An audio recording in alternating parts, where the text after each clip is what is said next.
Hello, everyone. I would like to welcome you to another episode of Survalent Exploring the Utiliverse podcast, where we engage in meaningful conversation about the electrical grid of the future.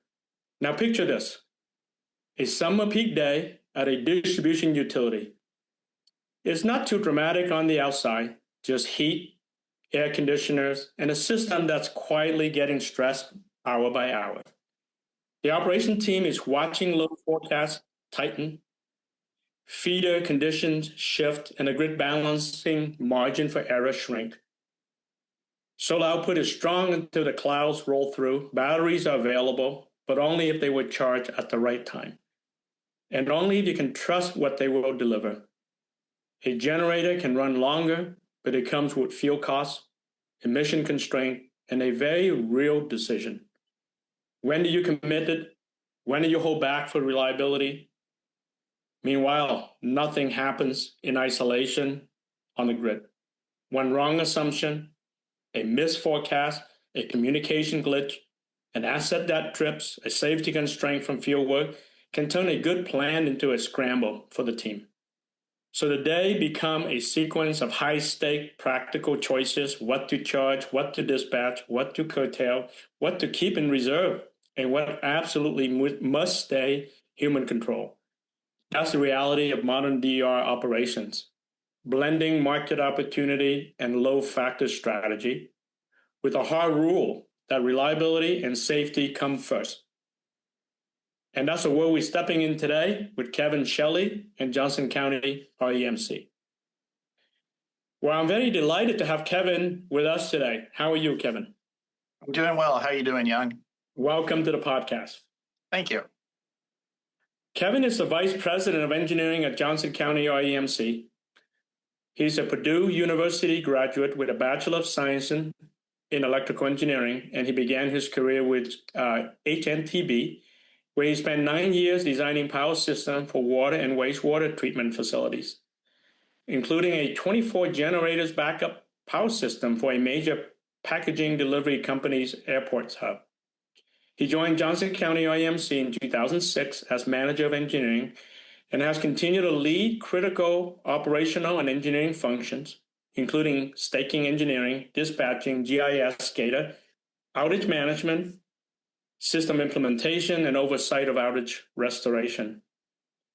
Most recently, Kevin has been leading the implementation and day-to-day utilization of JCREMC Distributed Energy Resources Program, including a 2-megawatt diesel generator, industrial peak load management programs, time of use rates, 3 operational battery energy storage system, 1 operational solar array, and several additional battery and solar projects currently under construction.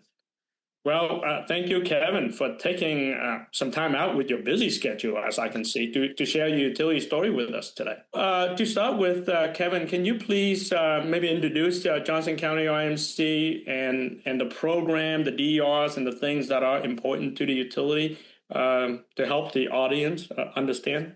Yes, absolutely, Young. Johnson County REMC, we're a distribution cooperative, and we're located in the county directly south of Indianapolis. Actually fairly small footprint for a distribution cooperative. We're about 20 miles by 20 miles in our service territory.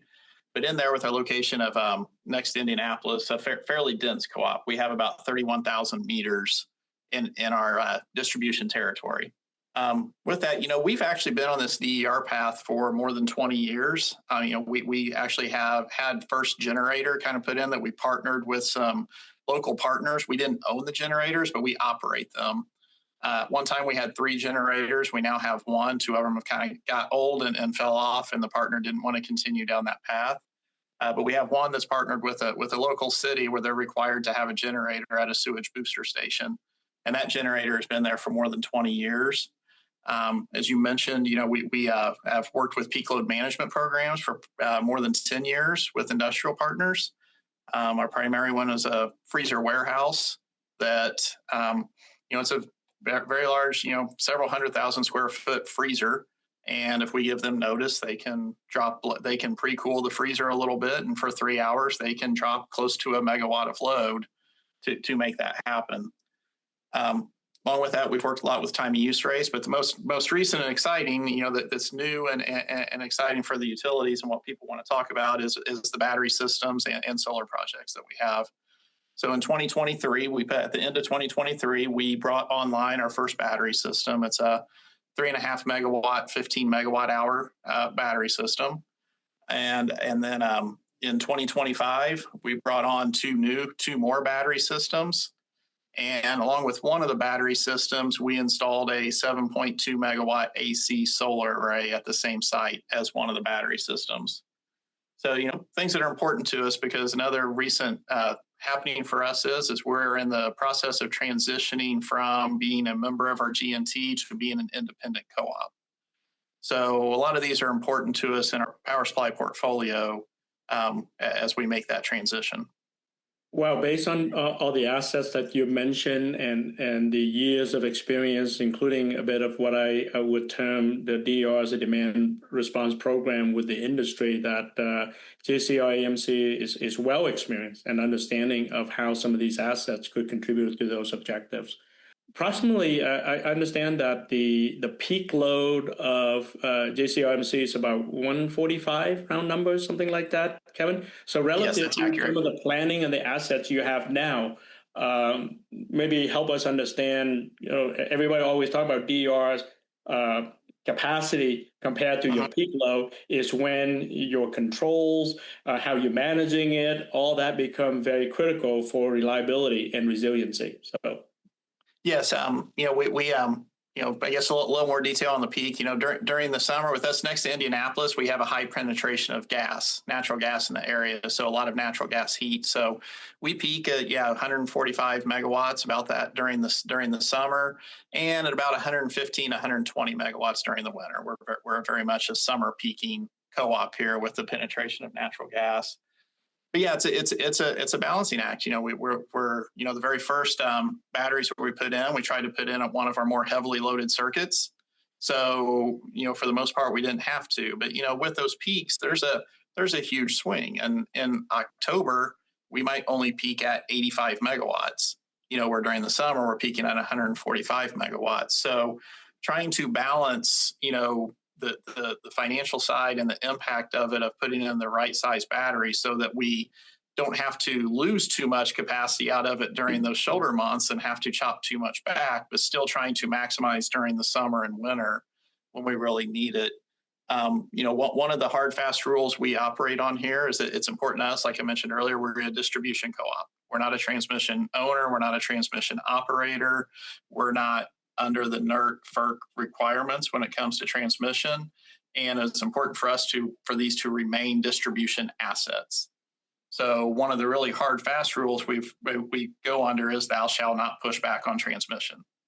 So when we put these in at a substation, we're trying to size them to maximize our output out of them while also not pushing back on transmission and only offsetting our native load here at the co-op. So, those are important things that we're looking at when we're trying to go down that line and trying to decide where to put the batteries that best fit our system, and along with what size and especially with solar arrays and battery combo, we want to, on that hot sunny day, we want to be able to get everything we can out of it. But at the same token, we don't want to then have to spend the money on it and spend a whole lot of time in October only being able to get 25% output out of the solar array because there's not load there to support it. Right. So I think to your point, the diversity of the assets themselves give you more flexibility.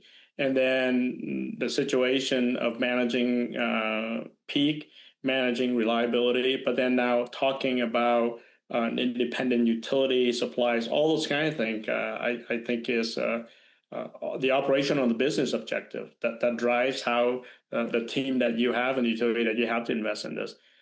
Stepping back, let's talk about maybe where that genesis started. I believe your first business case maybe have gone back to 2021 when you start this whole process and all the lessons learned coming to then.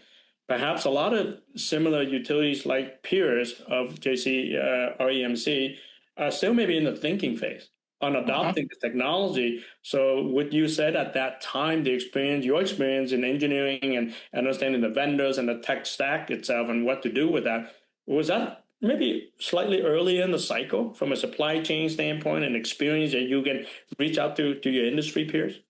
Yeah, it was a process for sure. 2021 is probably about the time we really started seriously thinking about putting a battery system in. We weren't the first in the state of Indiana to put one in, which helped some. So we went and visited one of our co-ops to the north that already had battery systems in, and did that back in 2021, really to just go see what it looked like and talk to them about how they operated theirs, and get their thoughts on who we should contact, and how we even begin looking at this process. So, 2021 and 2022 was mostly looking at it, trying to get some prices, rough prices from some vendors, so we knew how much it was going to cost to put in. And really, the first thing I was looking at can we possibly make this make financial sense to make it happen? We have thoughts of utilizing the batteries from a reliability standpoint, but it's difficult completely to do, because typically you're not going to put in a battery system that is capable of supplying all the load at a substation, which means it's hard. It's not like if you lose transmission to a substation, you can just turn on the battery and have power back to all your customers. So we actually did not put any islanding mode in the batteries in order to do that. But, they can help from a standpoint that if I lose power to a substation and I can feed it from another substation, but it might slightly overload that substation, you can utilize the battery to supplement some of that load for a short amount of time to carry you through. We haven't had that situation come up for us yet, but it's something we have in mind. But we really didn't justify the batteries from a reliability standpoint on that. The financial had to be, can it save us on our power bill? Can we save enough money on the power bill to make it financial sense? The very first one, they're a 20-year asset, and we were being very conservative in our numbers, which most co-ops do. We don't want to be super aggressive with it and say it is and then can't meet it. So we were conservative with a lot of our numbers, and we were coming up with about a 13-year payback on it. So not great, but not terrible. So really kind of at that point, it allowed us to decide to do the first one.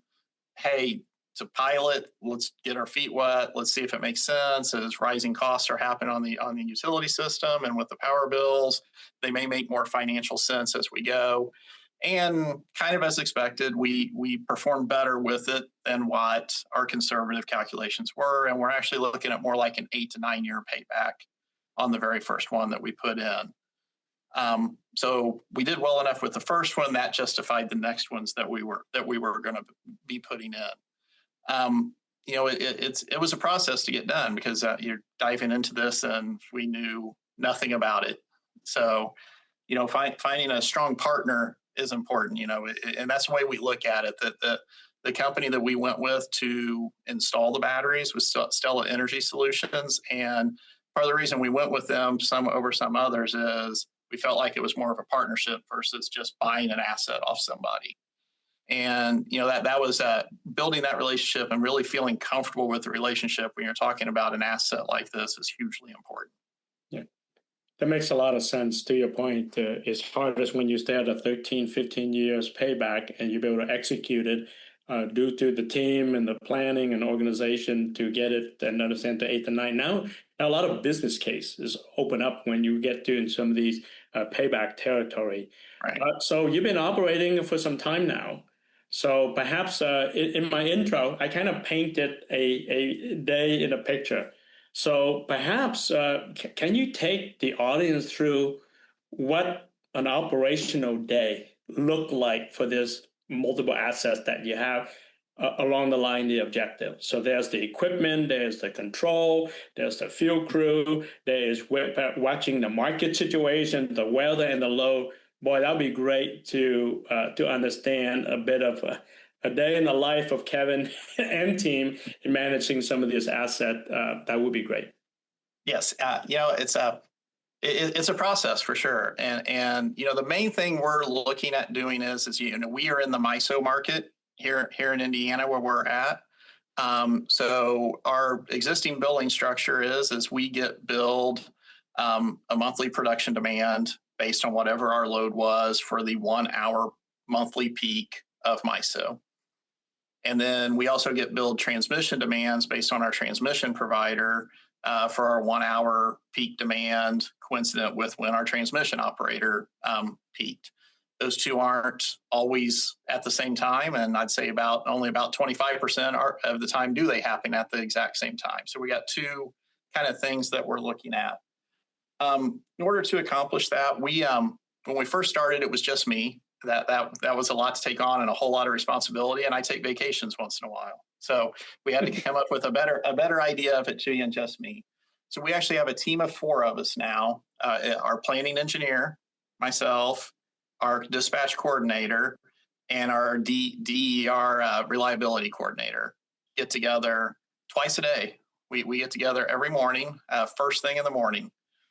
Because we get a hold of those MISO load forecasts that MISO has publicly available on their website.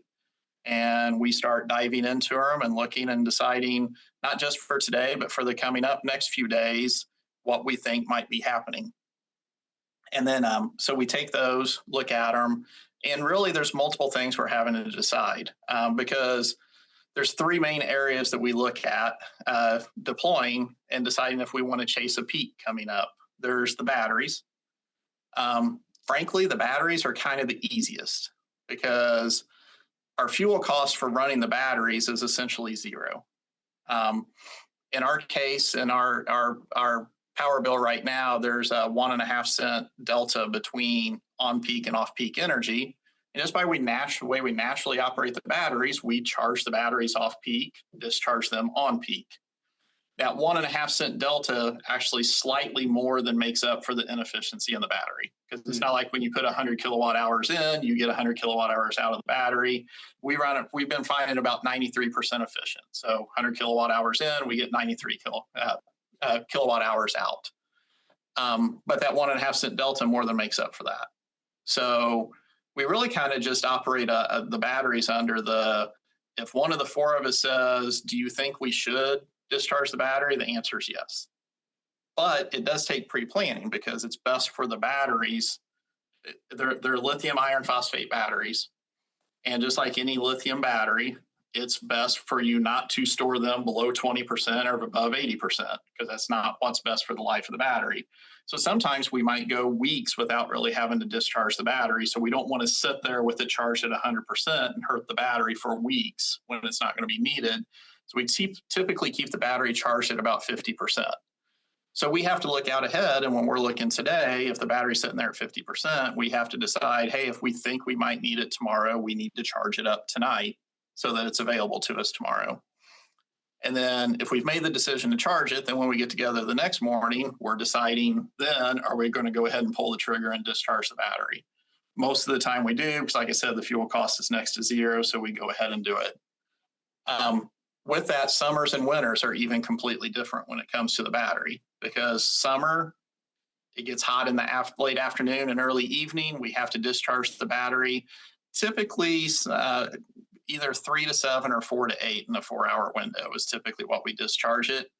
And then we have all night long and the next morning to get it charged back up for the next day if we have to run 2 days in a row. It's easy to get accomplished. Winters are a lot harder with the battery, and our team has to get together and strategize a whole lot more because winters can be a morning peak or an evening peak.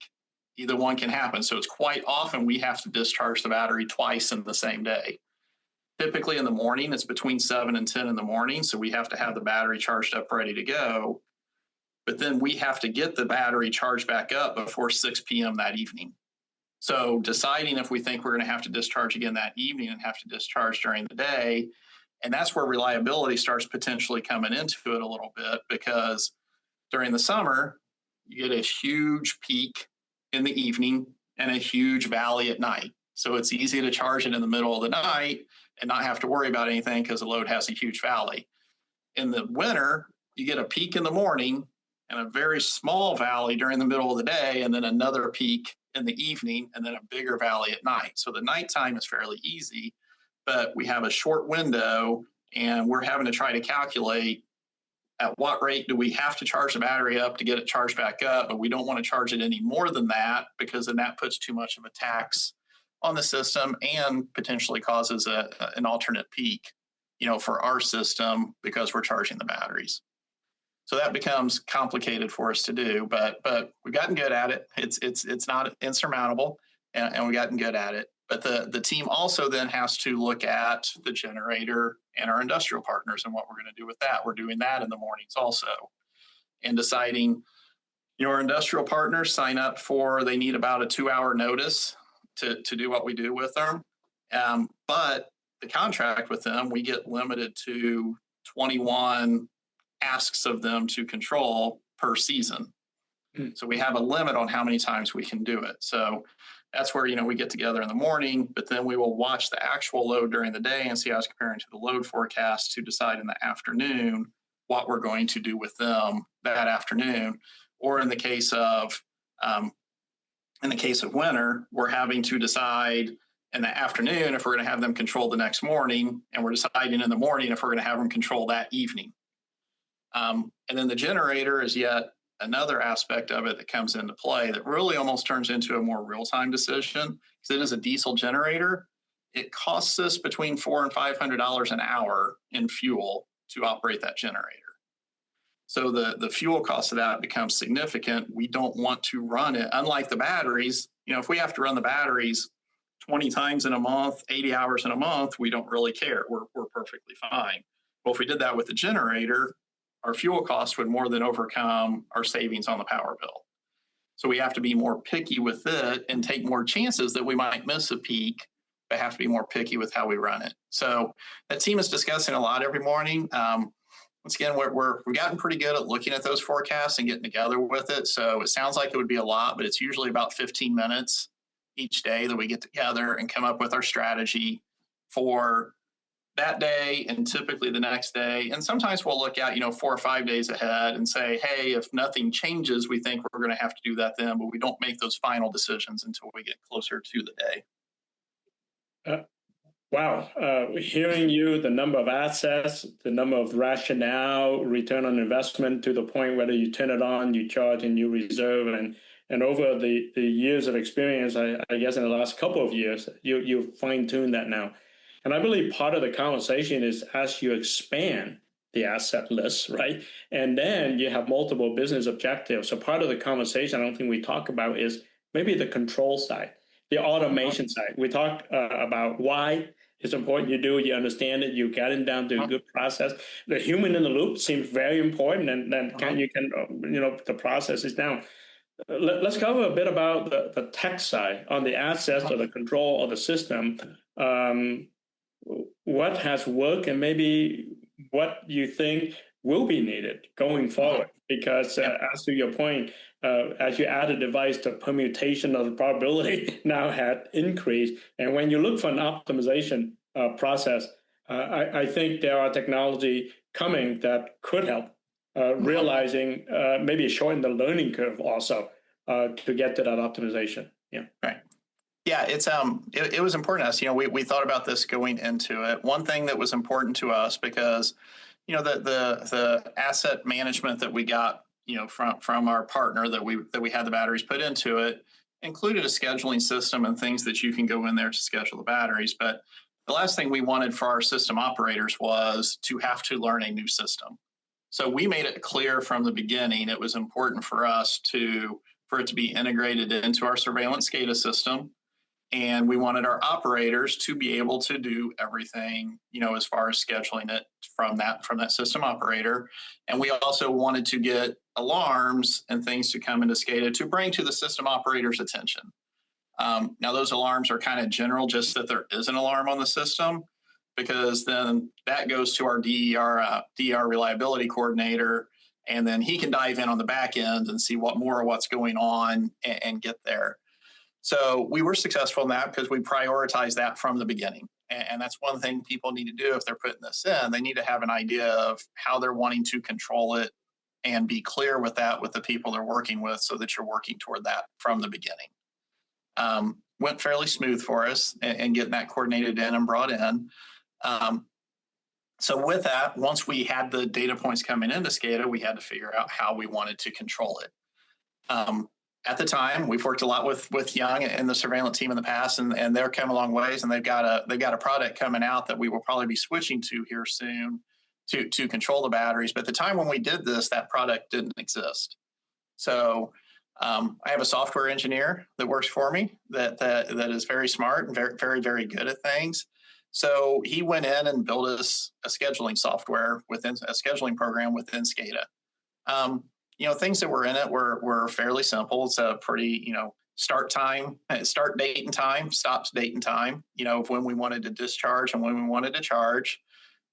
What the maximum value was we wanted to either discharge or charge the battery at while it was going in there. He's got load following was important.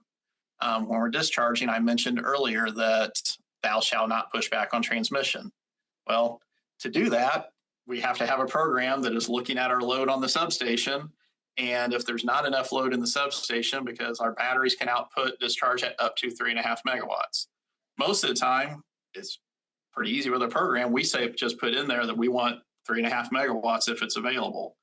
And then the program he's written looks, and it's keeping the output of the battery at about 500 kW below the load of the substation. And he checks it every 30 seconds and adjusts it. So that's how we're accomplishing not pushing back on transmission. If it's a summer peak day, it doesn't come into play because there is plenty of load on the substation to support it. But if it's an October month that we're chasing, that comes into play sometimes because there might not be that much load on the substation to support it. But we want to maximize, we want to get as much as we can out of the battery. So every 30 seconds we're looking, and if the load is going up during the day, we keep going up and getting more out of the battery.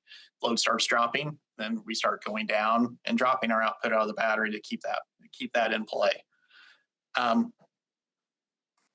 then on the charge side, we actually had in mind, we wanted to be careful because some of these were charging off of a circuit. We didn't have a feeder bay available in the substation, so we had to tie it into a circuit. The last thing we want to do is trip the circuit and cause a blink for all of our customers because we put too much load on the circuit because we were charging the battery. So we have the same load tracking when we're charging the battery of looking and trying to keep us at 8 megawatts or load of below on that circuit so that we don't operate and trip the circuit. One of the things we learned early on is we got one schedule box from him. One date and time to schedule to discharge, one date and time to schedule to charge. Worked great when we first had it operational for us during the summer. And then winter got there, we were having to do these 2-a-days.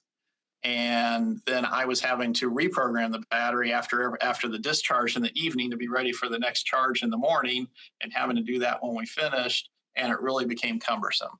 So one of the things we've added into it is a second schedule box where we can actually schedule 2 discharge and 2 charge windows, without having to get back in and reschedule it. That was a huge help to us and a huge savings. That's a lot of the technology we went into it and had to develop ourselves going into it that I think is going to be easier with some of the things Survalent has coming out. To your point there, sometimes early adopters, you got to learn on it, and part of the industry is learn from some of these projects. Very promising. You'll be able to deliver the business objective demonstrating that, and it does help for vendors in the space to also keep in lockstep in some way to assist utilities who are down these programs and looking to expand. So I think part of the conversation we briefly touch on, though, is the system side, the transmission and some of the supply side. Perhaps maybe you have some comment around part of reliability, but part of also forecasting the peak that the utility have to think about. And I would expect that at some point in time it become more challenging because the system become more dynamic. And whether what you use today, the tools you have, the experience a team has, how do they may need to be evolved? When you take an optimization equation, every variable may be exponential in terms of options. Let's put it that way. Yes, and that's actually kind of important because there's actually It's not finalized yet, but there seems to be a change coming in the way MISO is calculating our peaks and our requirements for it. So under the current system, like I said, it's coincident with when MISO peaks.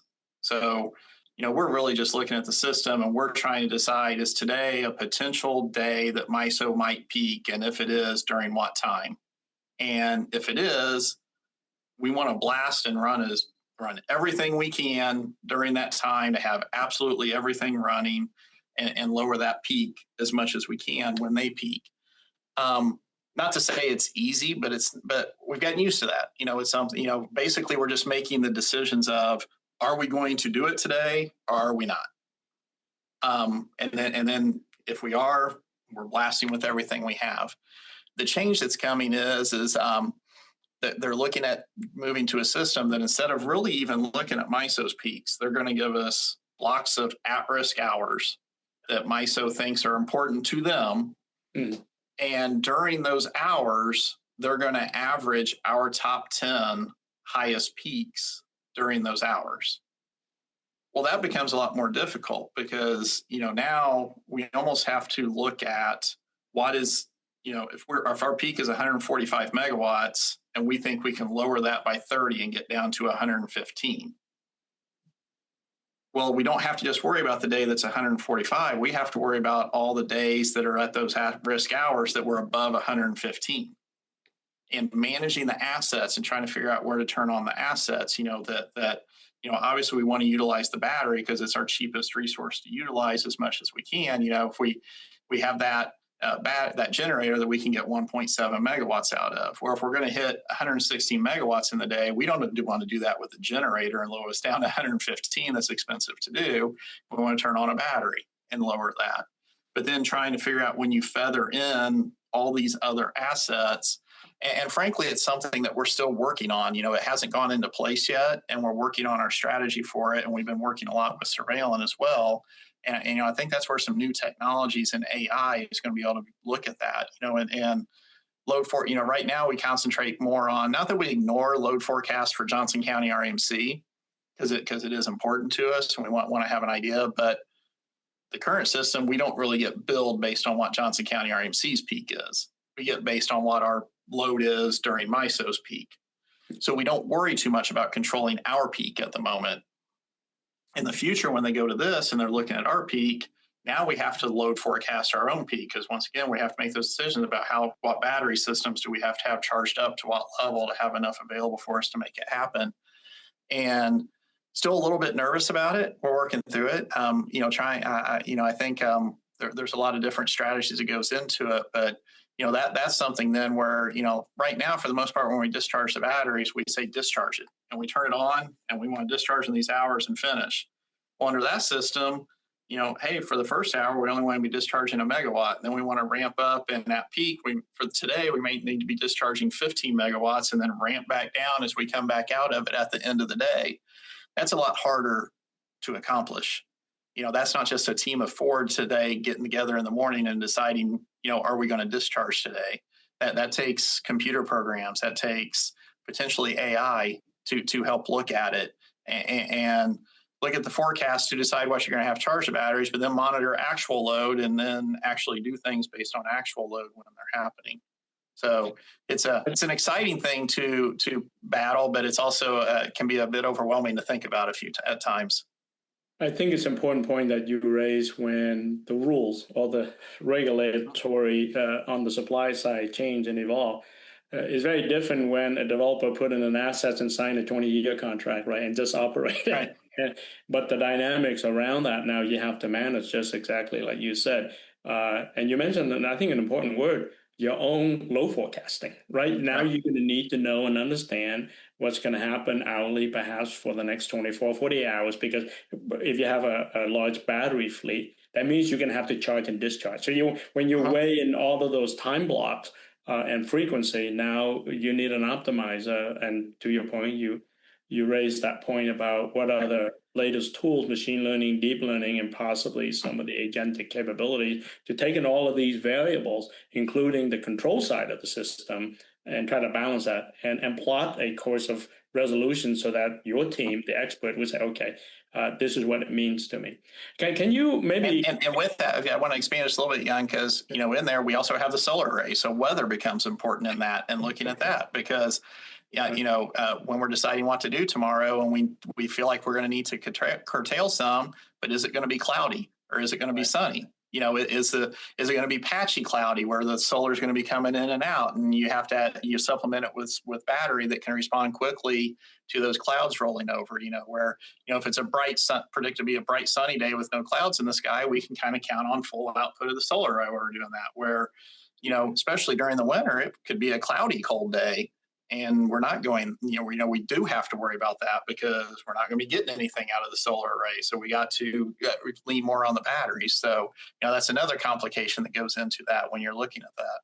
So I would assume one investment you may want to make is where the team of 4 planning room, you put like a little bit of a solar roof so you can just look up and see where the clouds are and make I like it. It's a nice day. We'll just meet outside. Exactly right in that sense. But I think part of that conversation is how some of these tools now can look at the historical patterns, whether weather itself in some way, and some places are more steady and stable, but ultimately also how it can help understand the historical behavior and patching these things in control. One thing maybe I want to ask the question about, so you optimize it, you try to control it.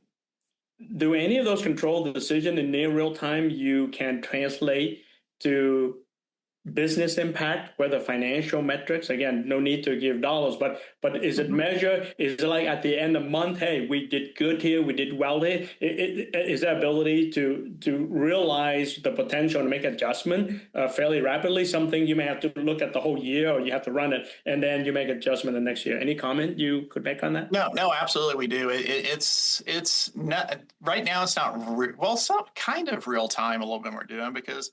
He said there's and once again, depending on who other people's providers are and what they're like, we're in the MISO market. MISO does a pretty good job of giving us those load forecasts we look at, but then they also give us real-time load on their system, 5-minute update. So we do a lot of times real-time, especially when it comes to that generator and somewhat with our industrial partners. We get together in the morning and we go, man, we think we need to run the generator tonight. And then we start looking at the load and going in and going, oh, load is really staying below MISO's load forecast. So we decide not to run the generator because, it was staying below. Sometimes the opposite happens. We're like, hey, we don't think we're going to need to run the generator tonight. And then all of a sudden, actual load is way above what the load forecast was. And we decide to run it last minute. So we make some of those last minute decisions. And then, we track and we know where we stand. Since MISO gives that load out there, we know what we know exactly what hour and what their peak was, what MISO's peak was so far for the month. So, we are tracking that and we know whether or not we've hit it or not, and a little bit nervous if for some reason we haven't hit it yet. But it doesn't happen to us very often. But, we're looking at that. And then from a financial standpoint, it's pretty much at the end of the month, when we don't really find out we don't get nearly as much data when we're chasing those transmission peaks. We really lean on more weather when we're chasing those than anything else, trying to guess when they are. So we don't know for sure if we hit those until the power bill comes in and tells us what hour the transmission peak was. So, at the end of the month, we run all the financial numbers, go back and look and see what we did good, what we didn't do. If we happen to miss, especially that transmission peak, if we happen to miss it, trying to figure out why we missed it. We had one a while back that we missed because we ran, but we shut down an hour too early.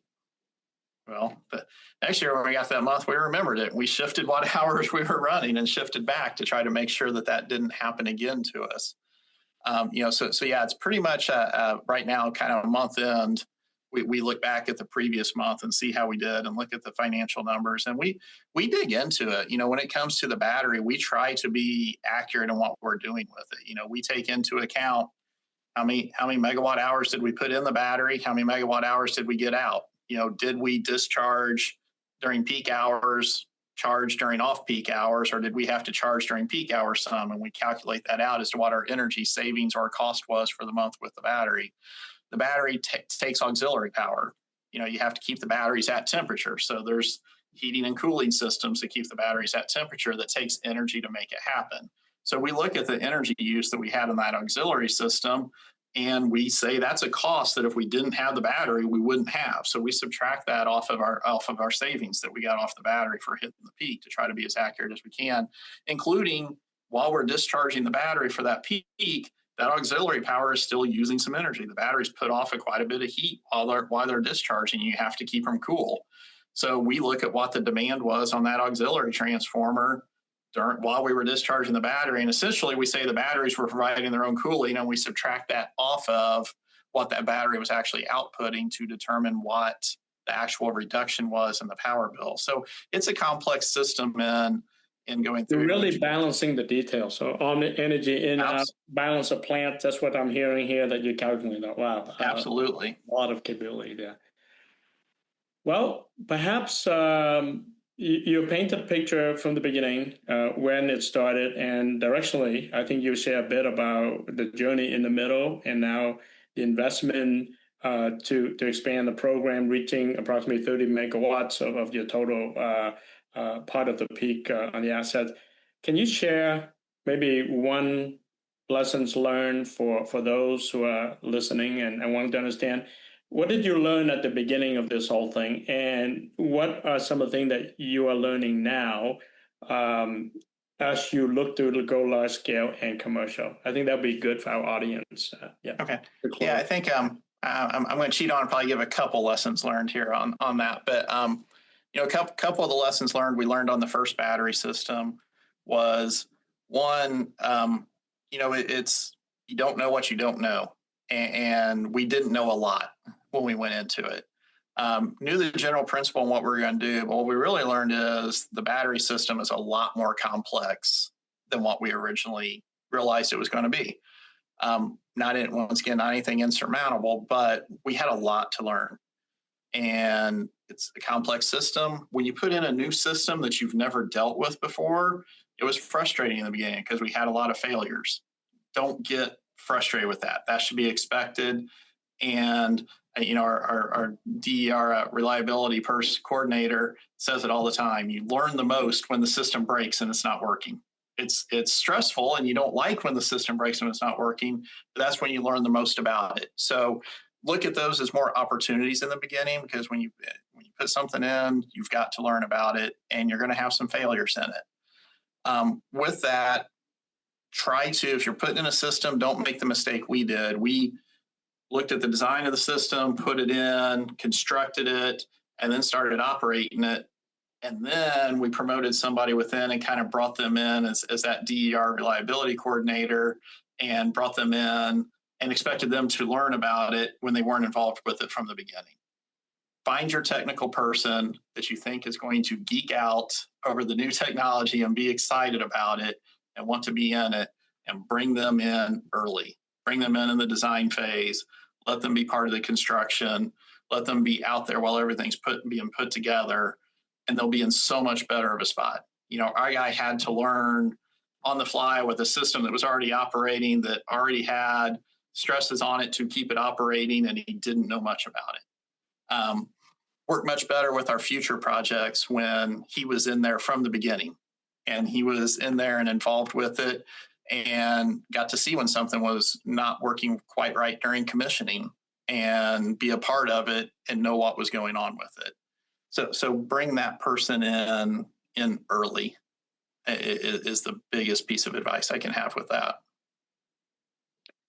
New technology sometimes not easy to gain experience, and you have to go through the school of hard knocks, right? Right, exactly. What doesn't work, and improve that and move it along. So totally very clear.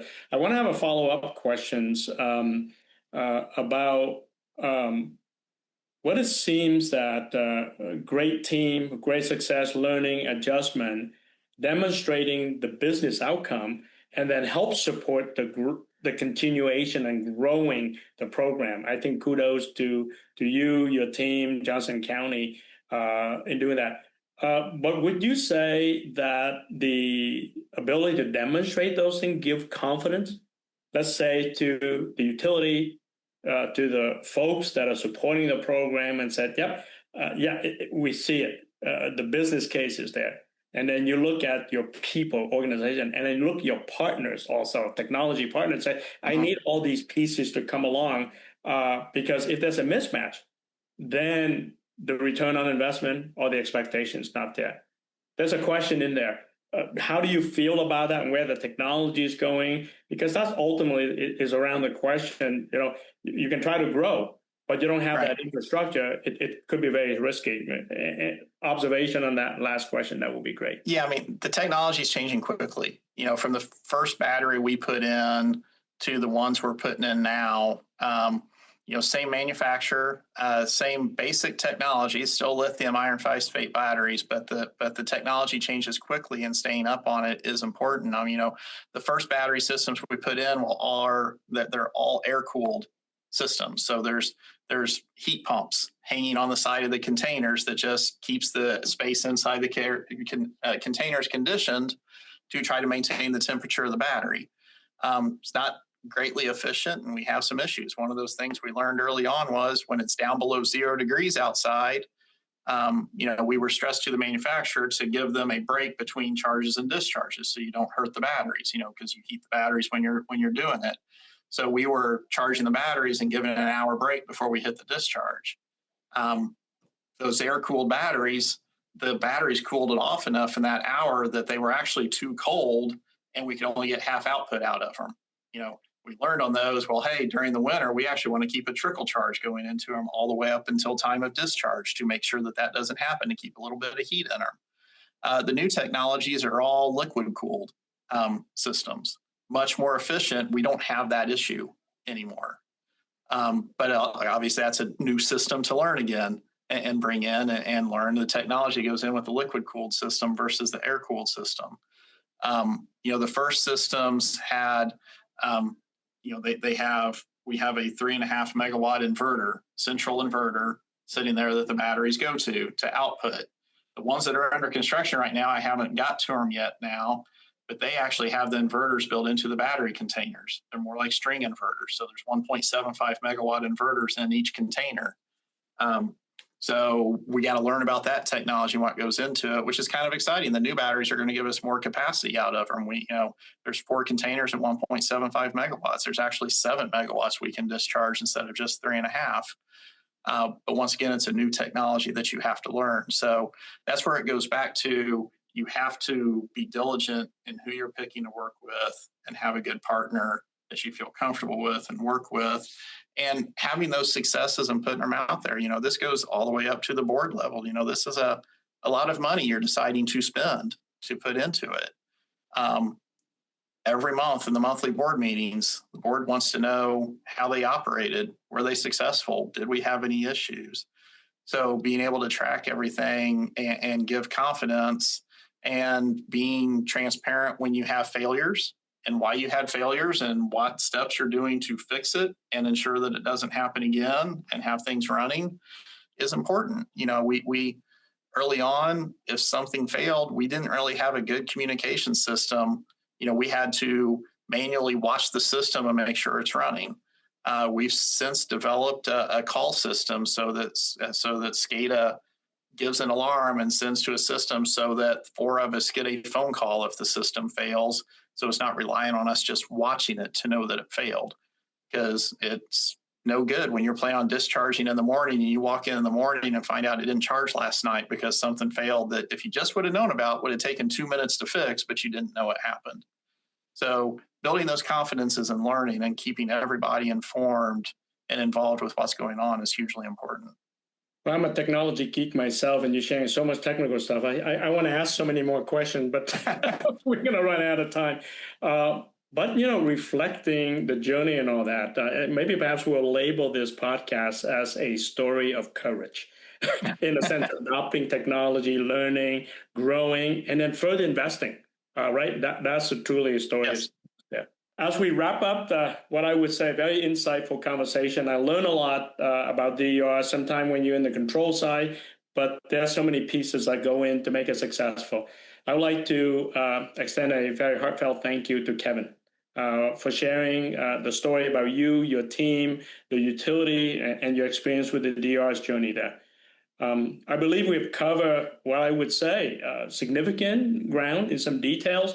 Perhaps we'll have a follow-up session, Kevin, sometime in the future when some of these assets come to play in the journey to get there.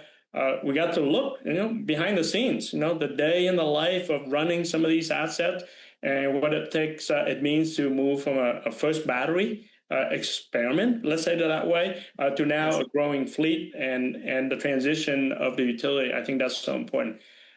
Perhaps the key takeaway for the audience is that DDRs aren't just assets that you install, right? These are now new capabilities that utility haven't had before, distribution utility. And with the right people, the process, and the partners, absolutely can deliver the kind of success that you have highlighted today. So for our listeners, today's discussion provides what I would say, in some way, an operational framework and a reflection on the evolving DER's landscape of the electricity industry. Whether you're a professional in the utility sectors, an enthusiast, maybe like me, eager to understand the dynamics of the modern electrical system, what I would say, what Kevin has shared with us today, there's much to consider, to reflect and prioritize for possible action at your utility or company. Well, Kevin, thank you again for your participation in the Survalent podcast. And to our audience, thank you for tuning in. The journey through the Utiliverse is accelerating, and there's always more to explore, as we have heard today.